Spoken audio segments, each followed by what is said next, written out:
Nous voilà réunis aujourd'hui pour le troisième webinaire de notre série sur la parentalité et le travail que nous proposons à l'USB en collaboration avec la société Mazalé Solutions. Aujourd'hui, le webinaire s'adressera plutôt aux managers et concernera la manière et les raisons pour lesquelles intégrer la parentalité en entreprise. Marie-Christine, à toi la parole. Merci Sandrine. Bonjour à tous, bienvenue dans ce webinaire « Comment et pourquoi intégrer la parentalité en entreprise ?» Donc, c'est une sensibilisation à la prise en compte de la parentalité au travail pour les managers et la ligne managériale. Le programme de ce webinaire, le voici. On va donc faire une présentation des objectifs de l'atelier. Je vais vous parler du soutien aux salariés parents, quels avantages pour l'entreprise, bien sûr, l'entreprise et la parentalité, quel impact sur les carrières des salariés, un constat, des chiffres sur l'absentéisme, sur le turnover, sur l'engagement aussi des employés, quelques études et impacts. Et puis, nous allons découvrir les stratégies, donc comment devenir une entreprise parent-friendly, l'importance des 1000 premiers jours de vie, en quelques mots aussi, les 8 premières actions à mettre en place dans votre organisation pour soutenir les employés parents, et puis quelques découvertes à développer de soutien à la parentalité en entreprise.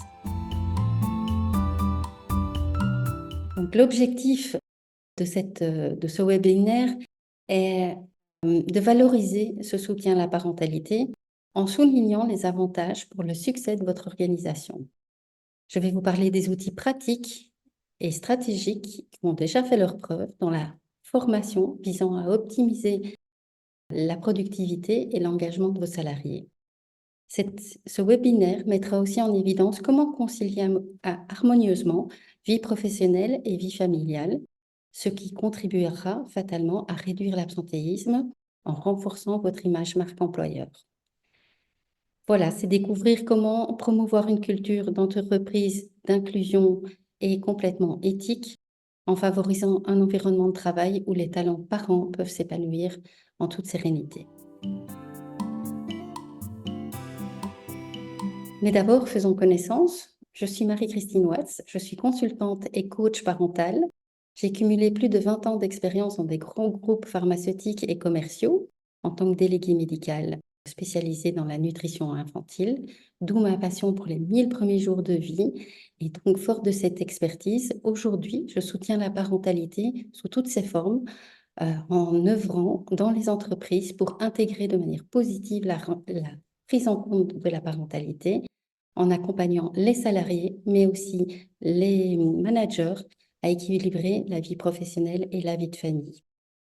J'ai une spécialisation dans l'accompagnement aussi et la prévention du burn-out parental, certifiée par le Burnout Institute. J'ai une spécialisation dans l'accompagnement du burn-out parental et surtout la prévention, parce que pour moi, il vaut mieux toujours prévenir que guérir. Donc, cette spécialisation est certifiée par le Burnout Institute.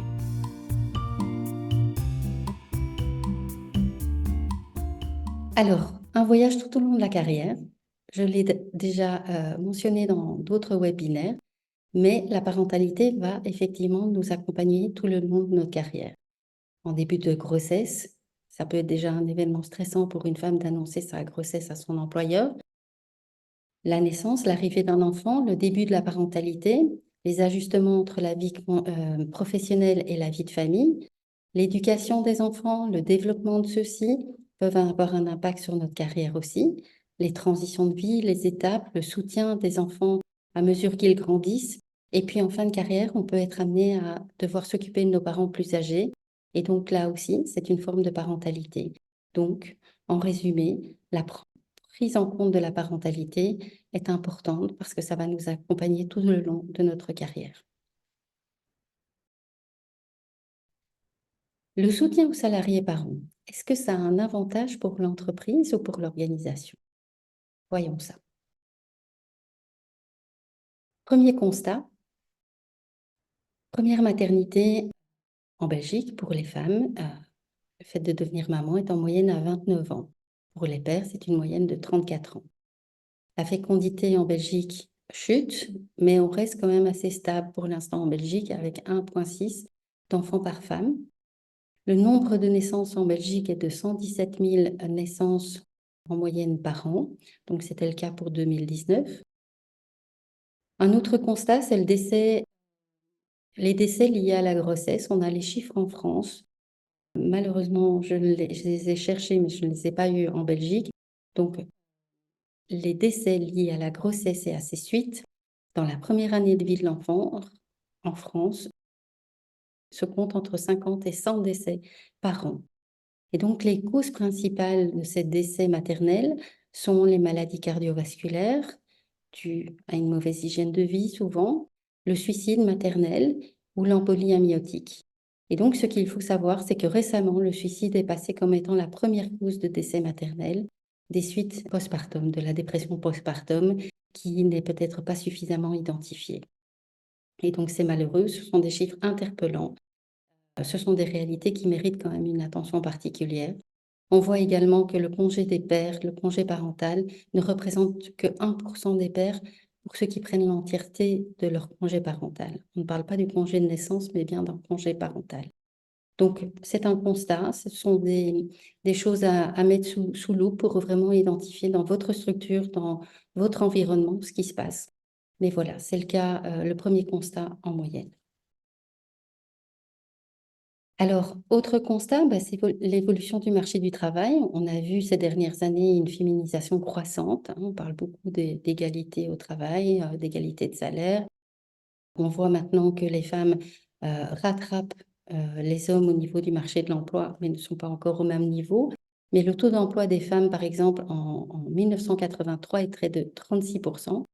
On est à 62% en 2019 et on tend à rattraper aujourd'hui avec 67% des femmes au travail et 75% des hommes.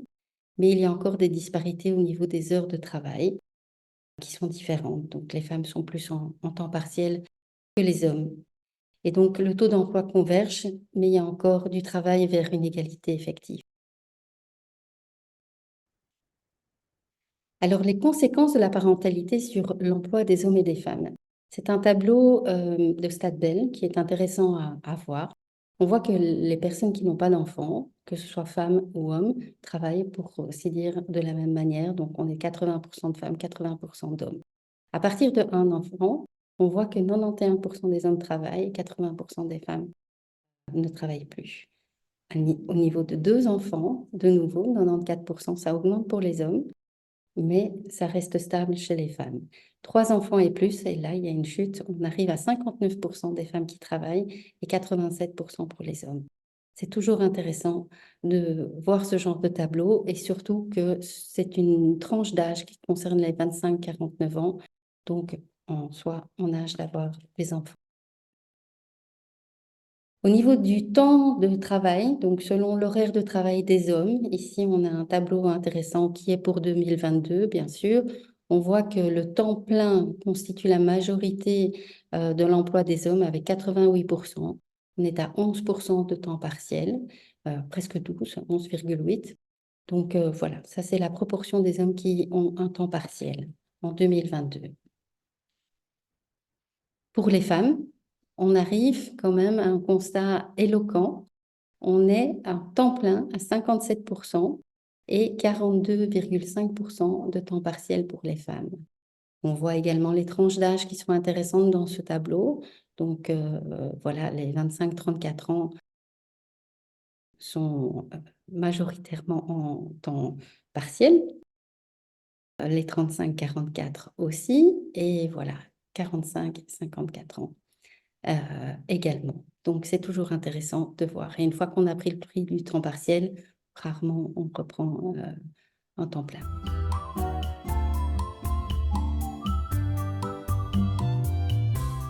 Alors, l'impact de la parentalité sur l'entreprise. Voilà, il y a une divergence des choix de carrière. Les femmes sont plus enclines à quitter ou à réduire leur emploi. Les hommes sont beaucoup moins affectés professionnellement par la naissance d'un enfant.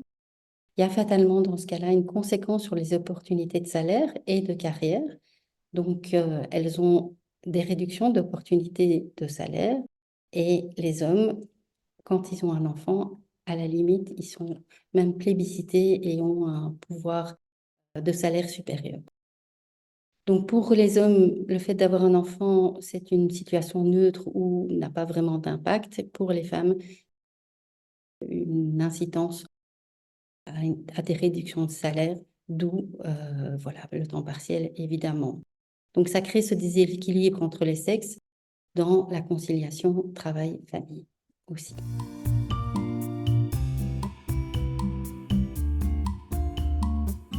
L'impact de la parentalité sur l'entreprise, c'est aussi des responsabilités familiales inégales.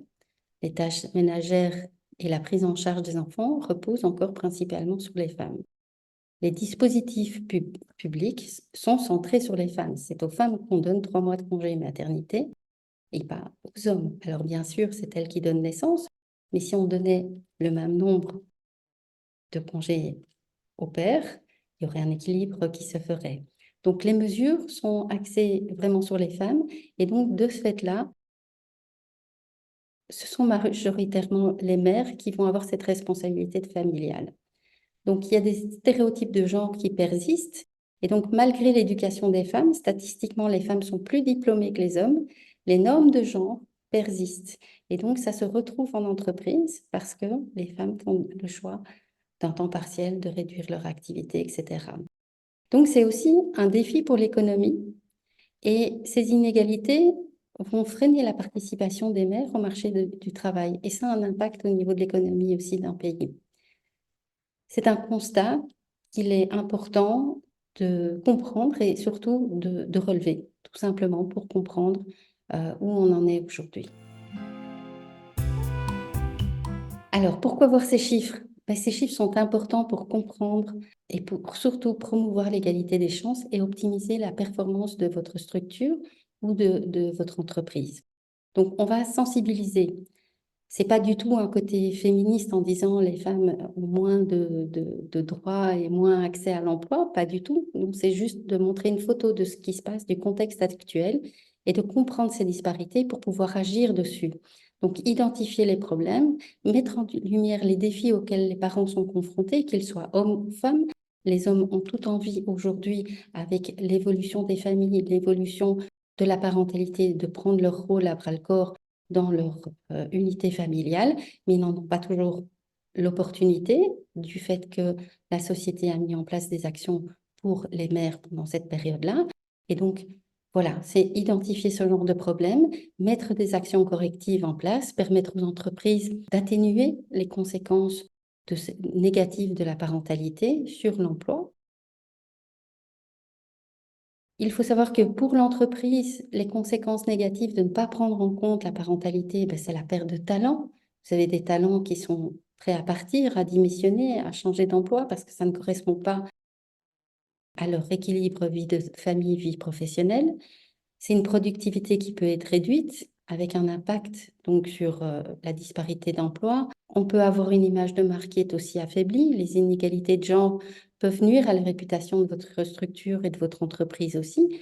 Aujourd'hui, on travaille sur l'équité, on travaille sur l'égalité des salaires, des sexes. Donc, prendre en compte la parentalité pour les deux est vraiment, vraiment important.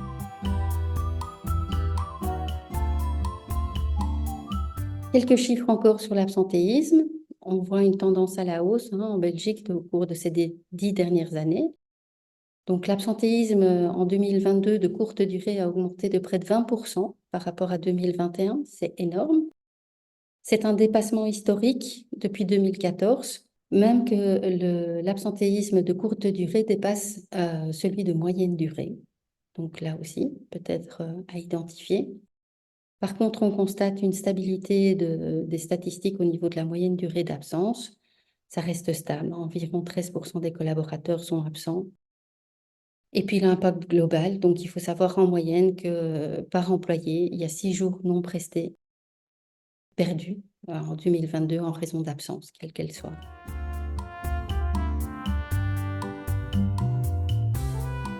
Alors, dernière tendance de l'absentéisme en Belgique, il y a un graphique intéressant ici qui montre, voilà, pour les hommes et pour les femmes, on voit la différence sur ce tableau.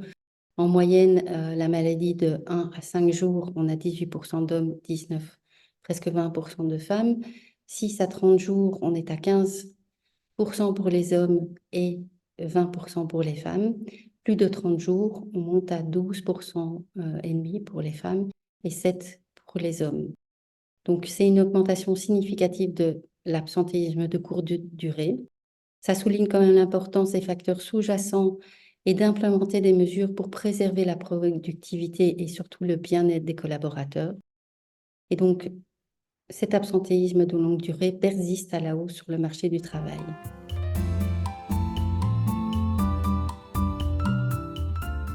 Alors, c'est un niveau très haut, jamais atteint en 5 ans. Donc, le taux d'absentéisme est à son pic depuis 5 ans. Ce sont les travailleurs âgés entre 30 et 44 ans qui sont le plus touchés. Il y a un impact important sur les femmes. Les femmes sont plus touchées en raison de la charge parentale. Par rapport à la période précédente de la crise du coronavirus, c'est-à-dire en 2018-2019, le nombre de travailleurs présentant un risque sérieux de burn-out a augmenté de 61%, ce qui est énorme. Et donc ce burn-out, les 40% des plaintes par rapport au burn-out s'expliquent avec la charge émotionnelle, l'intensité du travail, les contraintes personnelles, l'insécurité de l'emploi, bien sûr, et les conflits de rôle.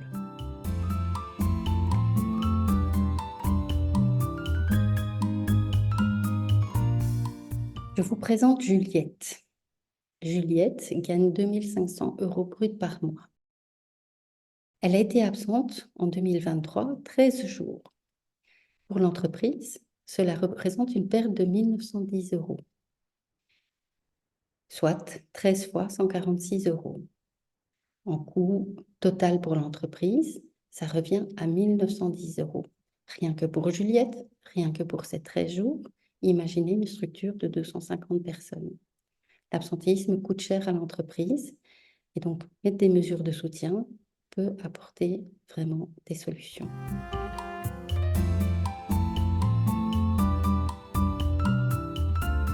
L'épuisement parental. Une étude de Yapaka démontre que 60% des parents qui ont été interrogés ont vécu une situation d'épuisement parental. Ils disent qu'ils sont fatigués en général. 50% des parents se disent fatigués, mais ils ne connaissent pas la raison, en général. Ils vont être 30% à dire qu'ils sont en épuisement spécifique par rapport à leur parentalité. Et ils ont tous un vécu de honte à parler de leur épuisement parental.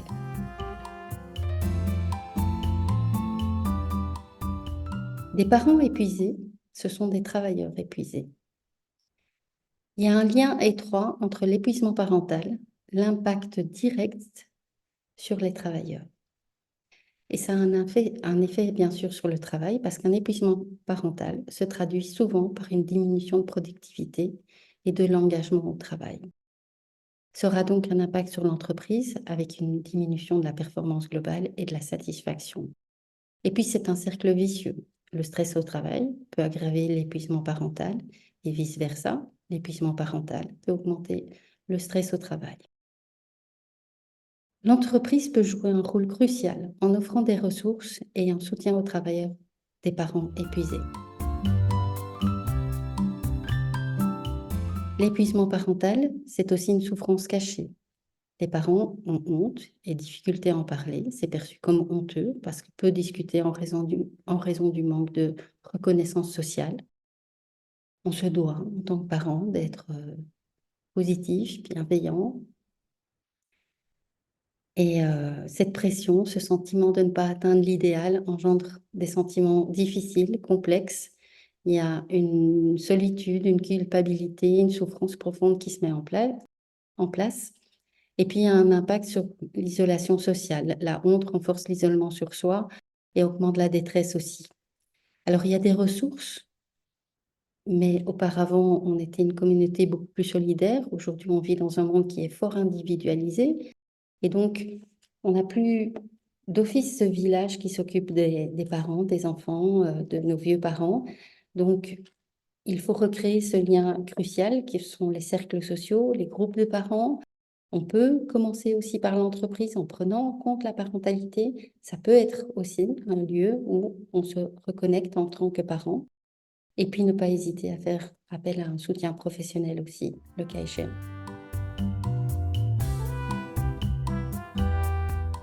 Alors, est-ce que vous avez envie de devenir une entreprise parent-friendly? Est-ce que c'est possible? Eh oui.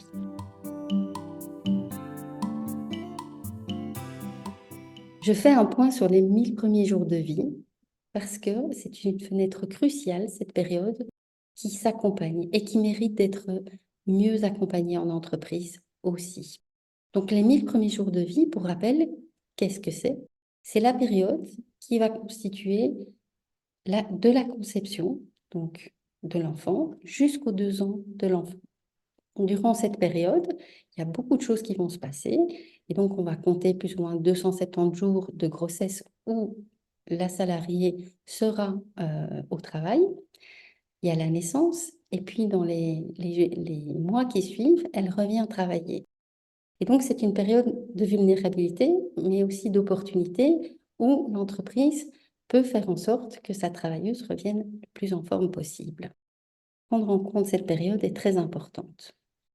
Qu'est-ce qui va se passer pendant cette période des 1000 premiers jours de vie pour votre collaboratrice? Et pour son enfant? C'est une période fondatrice où la croissance de l'enfant va avoir une croissance extrêmement rapide au niveau de son cerveau, des compétences cognitives. Les relations vont jouer un rôle important, l'attachement, donc ce sont les moments où l'enfant va créer ses fondations et ses liens émotionnels et sociaux pour le reste de sa vie. Et cette période aura une influence sur sa santé, sur son bien-être, sur le développement de tout individu. Un besoin de politique et de soutien parental et de flexibilité à cette période-là permet aux parents de consacrer le temps crucial à cette période décisive. J'en reviens sur le principe de plutôt que de guérir, il faut prévenir. Donc prendre plus soin des mamans pendant cette fenêtre de vie où elle sera en partie en emploi est très très important pour la faire revenir en bonne santé sur le marché de l'emploi et dans les meilleures conditions.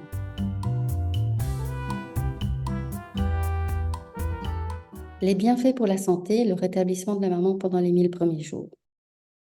Alors, les premiers jours et les premières semaines après l'accouchement sont cruciaux pour le rétablissement physique de la maman.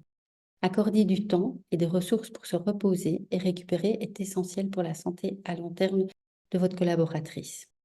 Renforcer le système immunitaire, c'est un soutien adéquat pendant cette période qui va favoriser également un système immunitaire fort.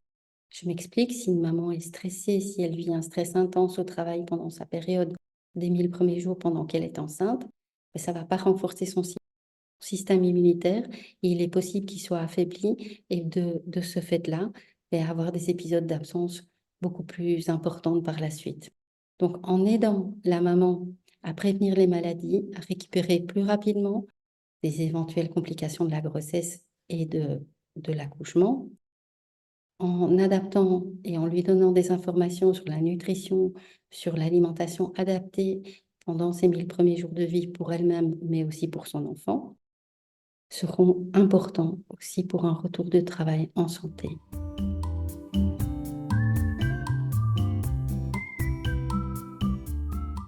Le bien-être émotionnel aussi est très très important pour un retour de travail en bonne santé.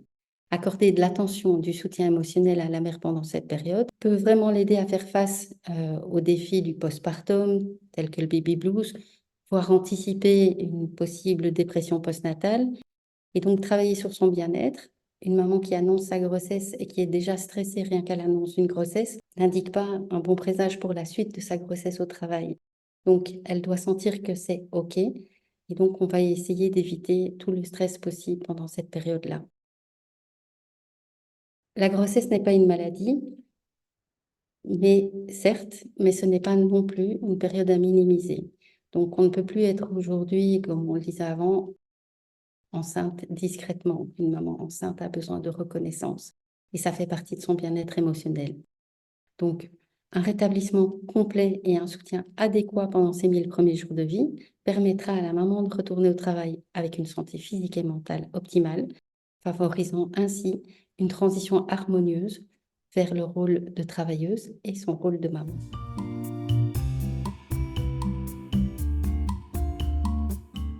Accompagner les 1000 premiers jours de vie, c'est un investissement pour la santé et la performance de l'entreprise. Vous n'êtes pas sans savoir que les jeunes enfants sont souvent malades durant les 3 premières années de vie. Et donc, voilà, il arrive parfois qu'on doive prendre congé parce qu'un enfant est malade.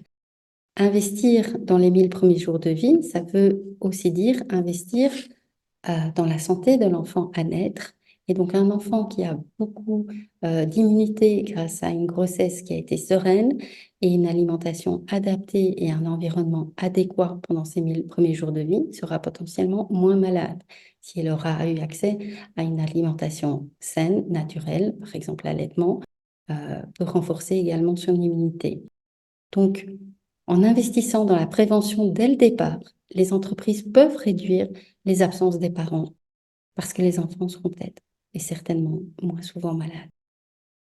Donc, accompagner la santé des mères pendant la période postnatale favorise aussi une récupération plus rapide de la maman pour revenir en meilleure santé, en meilleure productivité au travail.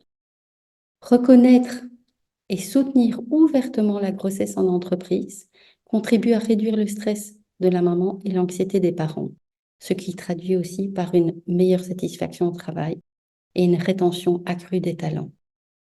Donc, prendre en compte les besoins des parents pendant ces 1000 premiers jours rapporte rapidement à l'entreprise grâce à une réduction des absences, à une meilleure productivité et une satisfaction des employés.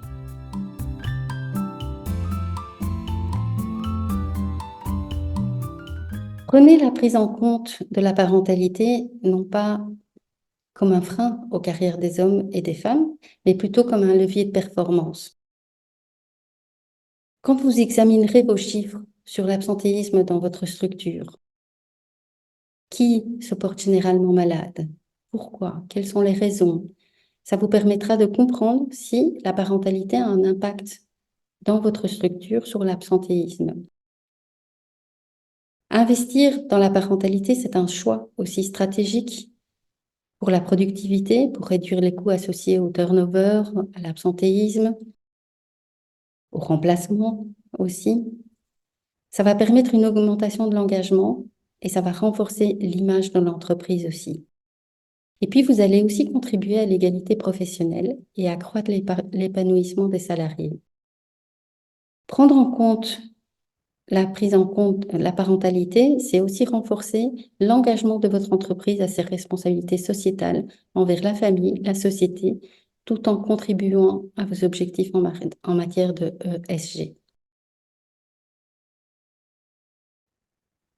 Quelle politique ou initiative trouvez-vous intéressante ou importante pour soutenir les parents et concilier travail et famille? Vous êtes-vous déjà posé la question? Quelques bonnes questions à se poser. Avez-vous une politique parentale dans votre entreprise? Si oui, comment est-elle communiquée? Si oui, peut-elle être améliorée? Est-elle suffisamment en phase avec notre époque?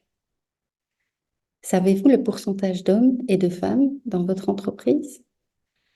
Avez-vous une idée de l'âge médian des employés? Est-ce qu'ils sont parents? De combien d'enfants? Ont-ils des grands-parents, des parents plus âgés à prendre soin? Le pourcentage de parents hommes, femmes dans votre entreprise?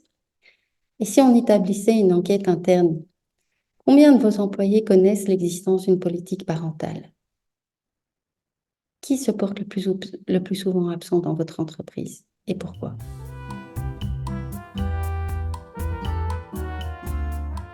Les 8 premières actions à mettre en place pour soutenir les salariés et parents.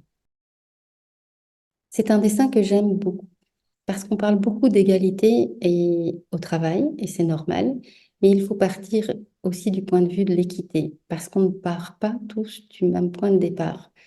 Regardez ce match de baseball comme sur cette image.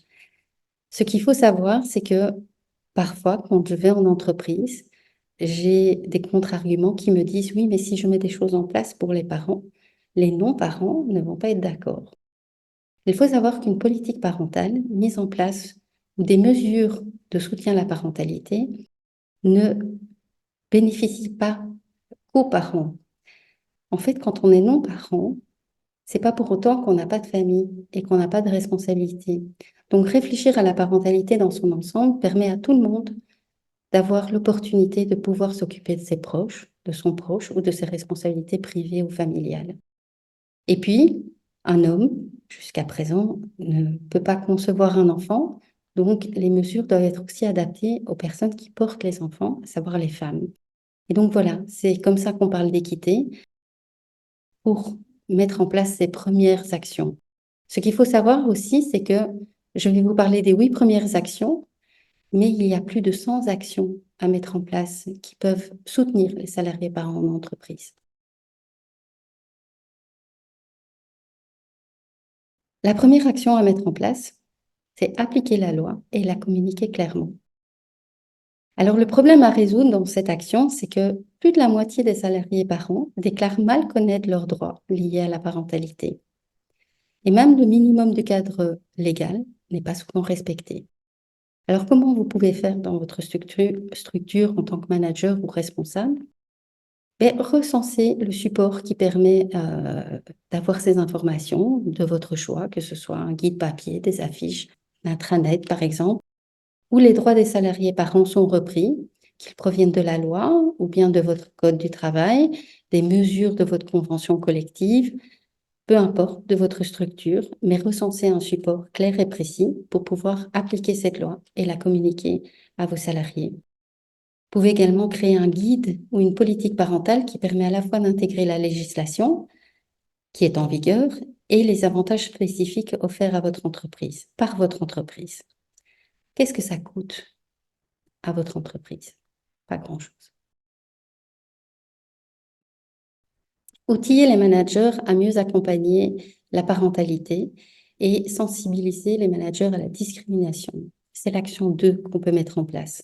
Alors, le problème à résoudre, c'est souvent que le ou la manager, lui qui a un rôle clé dans l'accompagnement de la parentalité des salariés, n'est pas toujours outillé pour répondre à ces questions concernant la parentalité.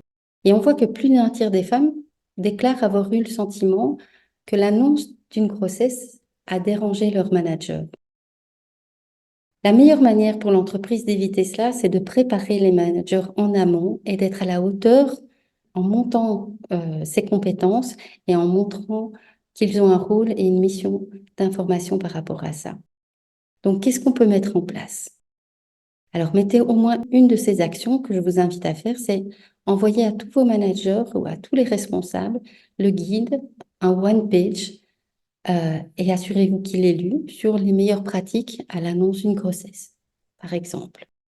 Ça, c'est très, très important pour pas discriminer, pour pas avoir le mot quand même, mais je voulais pas que ce soit maintenant. Tu avais dit que tu attendrais quelques mois avant de tomber enceinte. Il y a toujours des choses maladroites et donc on peut replacer et outiller pour avoir les bons mots au bon moment et ne pas faire sentir la personne mal à l'aise. Donc, organiser aussi une formation, un atelier pour accueillir cette annonce, prévenir les risques psychosociaux. Je peux donner un exemple d'un manager qui a appris la grossesse d'une collaboratrice qui était en fait très très content, mais ce manager a constaté que cette personne était malheureusement battue et qu'elle donc souffrait de cette situation et que ça pouvait impacter et sa personne et son enfant à venir. Et donc il a pu aussi identifier des risques psychosociaux et l'aider et l'accompagner pour trouver des solutions aussi. Donc un manager peut aussi avoir un rôle social et bienveillant par rapport à ses collaboratrices. Donc, des ateliers pour accueillir l'annonce. Et donc, encore une fois, c'est quelque chose qui ne coûte pas très cher à l'entreprise, mais qui permet de mettre en place et de monter les compétences du rôle du manager au niveau de sa bienveillance. Action numéro 3, on peut mieux accompagner les congés liés à la parentalité. Le problème à résoudre souvent, c'est que plus d'un employé sur 3 a été victime de discrimination au retour de congés longue durée après maternité ou congé de naissance. Donc, l'anticipation du congé lui-même, la reprise du travail sont des moments clés pour les salariés, ils ou elles reviennent dans une entreprise où un poste aurait pu évoluer. Et donc, avec de surcroît un nouvel équilibre à trouver, une maman qui part en congé maternité s'attend à retrouver l'emploi qu'elle a laissé et elle se retrouve avec des nouvelles responsabilités ou d'autres choses à faire parce que le poste a évolué. Et donc, voilà, anticiper ces congés. Donc, avant le congé, prévoir si possible un remplacement pendant l'absence du salarié, de la salariée ou du salarié, l'associer avec le remplaçant ou la remplaçante, prévoir un entretien au préalable entre le manager et la salariée, c'est une obligation légale aussi. Et pendant le congé, la règle d'or est de ne jamais, jamais solliciter la personne qui est en congé parental ou de maternité. Ne pas la solliciter ne veut pas dire ne pas être bienveillant et prendre des nouvelles sur sa santé et sur son bien-être. Attention, mais ce n'est pas la solliciter dans le cadre professionnel. Après le congé, avoir un référent, ça c'est très très important parce que quand on revient de congé maternité, on a dû laisser son enfant se séparer de son enfant. Et c'est émotionnellement comme un tsunami pour une maman ou pour un père. Et donc, avoir un référent, idéalement le manager, mais ça peut être quelqu'un du RH, la personne de confiance, pour aussi accueillir le salarié au niveau du retour. Ne prévoyez pas une journée marathon avec 5 réunions qui se suivent d'affilée. Donc, une journée light, c'est aussi important. Et certainement prévoir un moment de convivialité dans l'entreprise pour le retour de cette personne après son congé maternité. C'est aussi important pour la reconnaissance et pour le bien-être mental des employés. Lui présenter également les nouveaux arrivés qui sont arrivés pendant son congé, c'est important. Donc voilà, mieux accompagner ça, le prendre en compte, tout simplement. Action numéro 4, protéger la confidentialité. Alors, parmi les employés qui connaissent leurs droits, beaucoup renoncent quand même à faire valoir leurs droits parce qu'ils ne souhaitent pas informer leur employeur sur ce qu'ils traversent en ce moment. Ça peut être une PMA. Il faut savoir que la PMA est protégée au niveau légal aussi, la procréation médicalement assistée. L'adoption peut ne pas aboutir, donc l'employé peut éviter d'en parler ou le fait d'être enceinte les 3 premiers mois. Donc, une grossesse ne dure pas 6 mois, mais bien 9 mois. Parfois, les 3 premiers mois sont les 3 mois sous silence, mais qui sont les plus durs à vivre parce qu'il y a une hormone qui monte en flèche pendant cette période-là et qui peut donner des nausées. Et vraiment, on ne se sent pas bien pendant les 3 premiers mois. Mais on a peur d'en parler, alors que les mécanismes se mettent en place dès qu'on envoie un certificat du médecin qui annonce la grossesse. Et donc, parfois, les employés vont pas en parler parce qu'ils ont peur que ça n'arrive pas à terme. Donc, comment on peut rassurer aussi de nouveau en amont les employés, les nouveaux arrivants chez vous qui seraient curieux d'avoir des notions sur leur avenir dans votre structure. Et vous pouvez dire, voilà, chez nous, il y a une personne unique au RH, ça peut être la personne de confiance, qui sera destinataire des justificatifs d'absence et vous n'avez pas à parler des raisons ni à votre manager ni à personne d'autre. À partir du moment où cette personne responsable, que ce soit la personne de confiance ou la personne du RH, reçoit, vous pouvez garantir cette confidentialité. Expliquer au manager aussi l'importance de respecter cette confidentialité. Et donc, c'est sûr, on est tous humains, on a tous envie de savoir un petit peu ce qui se passe, mais on a le droit et le manager doit bien l'entendre. À partir du moment où le manager sait que le RH a reçu les justificatifs, il n'a pas de questions à poser. Donc, on rassure en amont les salariés, les employés, quant à la confidentialité des choses et qu'ils peuvent avoir confiance en la structure, en l'entreprise. Donc voilà, évidemment, mettre en place ce process peut être pertinent pour tous les autres cas, hormis la parentalité, bien sûr. En cas de maladie grave, il faut absolument que le salarié soit convaincu que sa confidentialité soit respectée.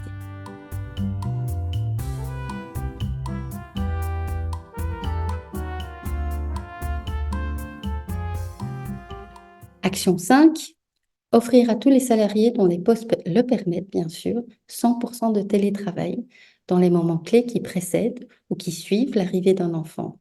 Encore une fois, durant ces 1000 premiers jours de vie, il y a une grande vulnérabilité et donc permettre un télétravail, c'est aussi peut-être donner un peu plus d'espace et de possibilité à la maman de récupérer ou de terminer sa grossesse dans un environnement beaucoup plus serein. Et donc, que ce soit la grossesse, le parcours PMA, même une fausse couche, ce qu'il faut savoir aussi, c'est que légalement, en Belgique, la maman qui fait une fausse couche à 6 mois de grossesse a droit à un congé de 3 mois, comme un congé maternité. Mais par exemple, une maman qui fait une fausse couche à 5 mois n'a droit à rien. Et donc là aussi, un management bienveillant, oui, elle pourra avoir un certificat médical de son médecin, mais ce n'est pas quelque chose qui est défini, établi. Et donc là aussi, réfléchir à la question en amont, dans la ligne managériale, dire, OK, qu'est-ce qu'on peut faire? Est-ce qu'on peut proposer, nous, du télétravail? Et est-ce que ça ne va pas apaiser les choses? Donc, grossesse, PMA, fausse couche, le retour après le congé maternité, proposer un retour progressif avec des jours de télétravail et des jours de travail sur site dans des cas variés, quand le télétravail est possible, n'hésitez pas à l'offrir à vos salariés. Et donc, un certain temps, voilà, qu'est-ce que ça coûte de nouveau à l'entreprise? Pas grand-chose, parce qu'il y a beaucoup de télétravail depuis fatalement la crise du coronavirus. Et donc, je pense qu'on peut tous s'adapter à ça, évidemment. Action 6, encourager l'implication des seconds parents dès le premier moment de la parentalité. Alors, le problème à résoudre, c'est que 78% des pères seulement et 47% des cadres dirigeants prennent l'ancien congé de naissance dans leur intégralité.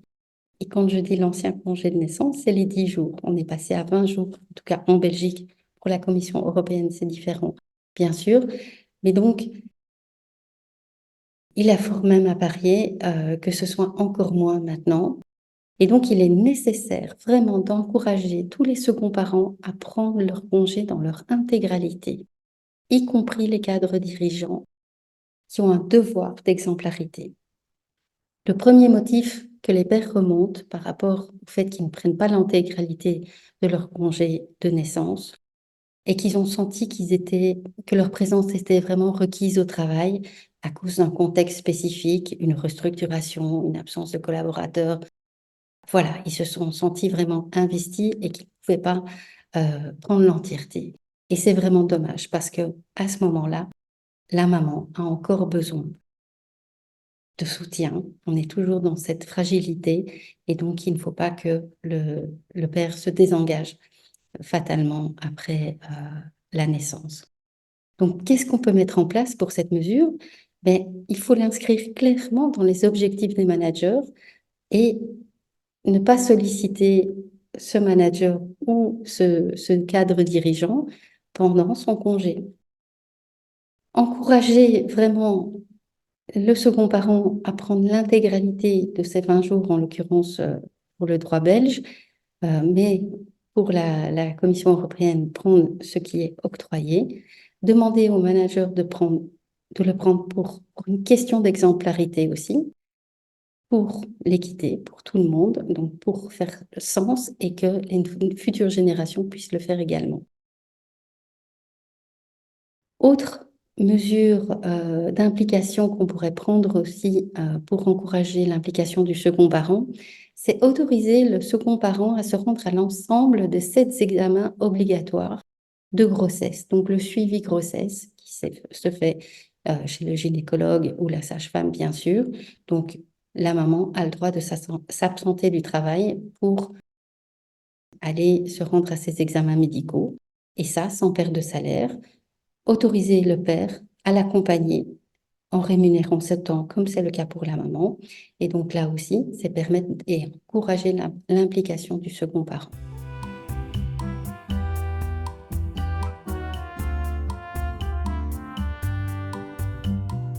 Action numéro 7, lutter contre la discrimination.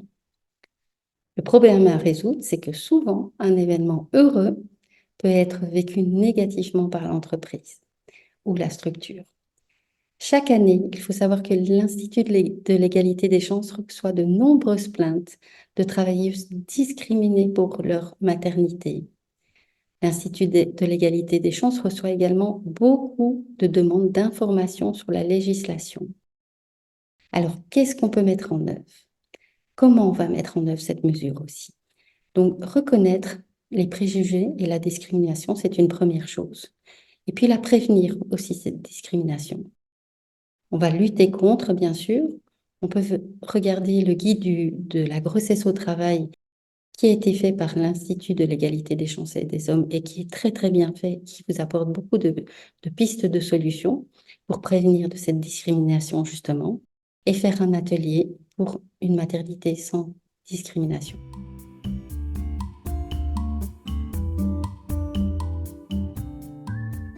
Action numéro 8, faciliter la poursuite de l'allaitement au travail. Donc, en Belgique, la poursuite de l'allaitement maternel, au-delà du congé maternité, n'est pas encore un droit acquis. On peut prendre des pauses d'allaitement, mais ce n'est pas un droit acquis. L'allaitement prolongé n'est pas toujours facile pour les travailleuses. Il faut savoir que l'OMS recommande un allaitement jusqu'à 6 mois, ou jusqu'aux 6 mois de l'enfant. La communauté européenne octroie 4 mois et demi. Donc, on n'est pas dans cette valeur-là pour la poursuite de l'allaitement. Donc, votre collaboratrice reviendra sur le lieu de travail en ayant peut-être décidé de poursuivre l'allaitement jusqu'à 6 mois, 1 an, voire plus. Donc, il faut penser à un endroit digne, propre, qui permet la poursuite de cet allaitement aussi dans un certain confort. Ce qui se passe aujourd'hui pour la plupart des mamans quand on me relate des expériences, c'est des placards à balai qui ont été un peu transformés pour se donner un petit peu de confort. Ce sont les toilettes, la voiture, parfois l'infirmerie, et qui n'est pas spécialement adaptée. Si quelqu'un vient chercher un sparadrap, un pansement, on n'est pas adapté. Il y a beaucoup d'open space, donc tirer son lait dans son propre bureau devient difficile aussi. Et donc voilà, c'est un problème un peu ignoré dans les entreprises, enfin, beaucoup ignoré. Et donc, ce qu'on peut faire, donc, c'est offrir une rémunération pendant 7 heures d'allaitement, parce que la maman a droit à une demi-heure le matin, une demi-heure l'après-midi, et de s'assurer que c'est rémunéré, parce que c'est éthique. Ne pas couper son salaire, ça serait éthique. C'est s'assurer aussi que l'enfant puisse être nourri de manière équilibrée et puisse renforcer son immunité. Donc, c'est intéressant pour l'entreprise parce que fatalement, l'enfant sera moins souvent malade s'il reçoit un lait maternel. Et donc, c'est respecter aussi la physiologie de l'allaitement. Une maman ne peut pas allaiter à horaire fixe. C'est quelque chose qui est propre à chacun de nouveau. Donc, ne pas imposer des heures d'allaitement. Et voilà, prévoir un espace adapté, aménagé, un espace dédié et confortable, tout simplement, comme ce siège que vous voyez ici, qui est tout à fait ergonomique et intime, avec une canopée qui permet de fermer. Elle peut même mettre son PC et elle a également un petit frigo qui permet de mettre ses petits biberons de lait dans un frigo spécifique et lié à ça, et pas dans un frigo commun à côté de la salade de Jean-Pierre, qui ne serait peut-être pas à l'aise avec cette situation. Et donc, voilà, c'est important et c'est quelque chose qui n'est pas pensé. Et je suis souvent étonnée que quand je propose le siège d'allaitement, on me dise les mamans ne viennent pas avec leur bébé. Mais en fait, non, bien sûr, elles ne viennent pas avec leur bébé. C'est un siège d'allaitement pour tirer son lait. Et donc, une maman au travail tire son lait pour le donner le soir. Donc voilà, c'est l'action 8. Alors, quelques actions exemplaires d'entreprises belges. Donc ici, les initiatives intéressantes, parent-friendly des entreprises belges. On a par exemple AB InBev qui propose, qui offre à la maman une maternité étendue à 26 semaines avec un salaire dans l'intégralité. Donc, il n'y a aucune perte de salaire. Donc, en plus du congé légal de 4 semaines, les coparents ont droit à 4 semaines supplémentaires. Il y a une période de redémarrage de travail à 75% pendant les 2 premiers mois, avec un salaire complet également chez AB InBev, autant pour la maman que pour le papa. Chez Solvay, on est un congé paternité de 16 semaines à plein salaire, aligné avec le congé maternité que propose Solvay. Volvocar propose des family bonds, donc ce sont des congés parentaux de 24 semaines à 80% du salaire, disponibles pour tous les parents avec flexibilité dans le moment de reprendre le congé. Et donc, les motivations pour ces entreprises, c'est la promotion de l'inclusion, l'égalité des genres et bien sûr le bien-être au travail. Ça renforce l'attractivité sur le marché du recrutement, bien sûr. Une entreprise, les jeunes générations aujourd'hui qui arrivent sur le marché du travail n'ont pas la même valeur que les générations précédentes.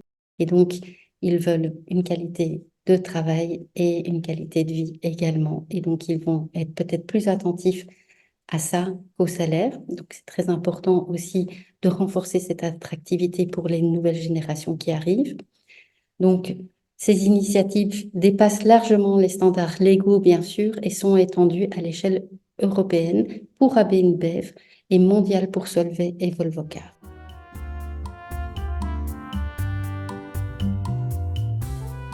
Alors voilà, on a un petit peu fait le tour des actions qu'on peut mettre en place. Maintenant, si vous désirez bien sûr aller plus loin, c'est vrai qu'en 1 heure, on ne sait pas faire le tour de la question tellement c'est vaste et qu'il y a beaucoup de choses à dire sur cette parentalité. Donc, Mazalé Solutions vous propose des programmes qui sont vraiment adaptés à votre structure, à votre entreprise. On a des programmes de 1000 d'équerre pour vos collaboratrices enceintes pour les accompagner au mieux en santé pendant tout ce parcours des 1000 premiers jours. On a des ateliers sur la ligne managériale, formation spécifique pour les managers afin de développer les compétences et adapter à la gestion d'équipe inclusive et favorable à la parentalité. Des ateliers pour les salariés parents, donc des sessions conçues pour soutenir les parents dans leur équilibre vie professionnelle et vie familiale en offrant des conseils pratiques et des stratégies dans la gestion du temps. Mazalé Solutions vous propose également de la consultance pour votre politique parentale, donc un service qui est personnalisé pour créer ou améliorer votre politique parentale dans ce monde moderne et aligné aux besoins de vos collaborateurs, mais aussi aligné à vos spécificités propres à votre structure ou à votre entreprise. On propose également du coaching parental, de la prévention burn-out pour des situations spécifiques ou même des situations de groupe pour pouvoir un petit peu libérer la parole des parents et agir sur le bien-être mental et émotionnel des jeunes parents. Je vous remercie et j'espère vous revoir très bientôt.